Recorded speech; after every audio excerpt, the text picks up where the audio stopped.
vient, on va dire, du stade. J'ai dit, la ligne est déjà inscrite. Le reste, c'est sur les procédures de passation de marché. Et quand tout sera fini, le travail démarrera. Fatima, beach soccer et football... Je vais demander au sport collectif, on va dire. Le beach soccer qui sort du lot, champion d'Afrique pour la 6e fois. Aujourd'hui, Sourmoué, les malentendants qui sont champions d'Afrique, comment on peut vous juger ces résultats? Surtout le beach soccer qui a fait un bon parcours au niveau de la Coupe du Monde. Mais pour les Sourmiers, ça peut être surprenant. Mais pour le beach soccer, ils nous ont habitués à être première équipe africaine. Et ce qu'ils nous ont enseigné, c'est la capacité des Sénégalais d'organiser et de s'adapter, surtout en vue des Jeux Olympiques de la jeunesse. On a organisé au niveau de la plage de Saly, et vous avez vu, c'était presque un stade. Et c'est ça qu'on nous demande pour les Jeux Olympiques de la jeunesse. Et ça, on le doit au beach soccer, on le doit à la Fédération sénégalaise de football. Nous allons continuer à accompagner le beach soccer. C'est une fierté, c'est une équipe qui fait plaisir et qui rend honneur à l'État du Sénégal et à l'ensemble des sportifs. Et ils ont été en Coupe du Monde avec une place très très honorable parce qu'ils ont encore atteint un niveau qui jamais atteint auparavant. Et ça, ça a été extrêmement important. Pour les Sourmiers, ça a été une surprise. Vous savez que pour le moment, ça n'a pas été développé au niveau national.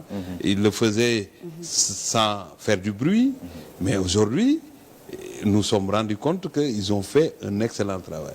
Parce qu'on ne se lève pas le matin pour aller en Afrique et gagner la Coupe d'Afrique. Cela veut dire qu'ils ont fait un travail souterrain, ils se sont organisés avec Tassirou et l'ensemble des dirigeants.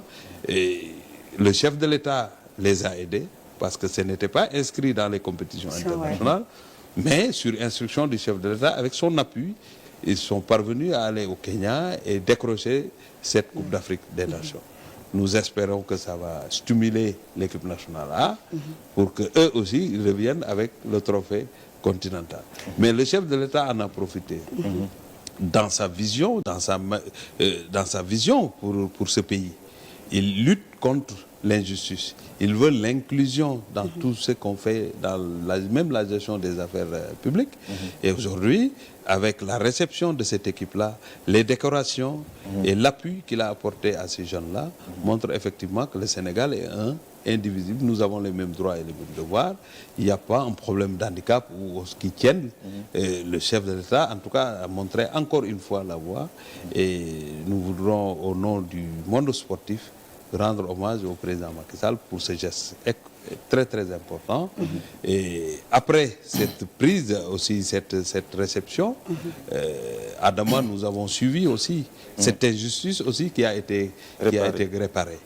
Depuis 2007, les athlètes sénégalais n'ont pas reçu les prix. Et le chef de l'État l'a réglé. Sur ces instructions, nous avons pris en charge plus de 1000 athlètes.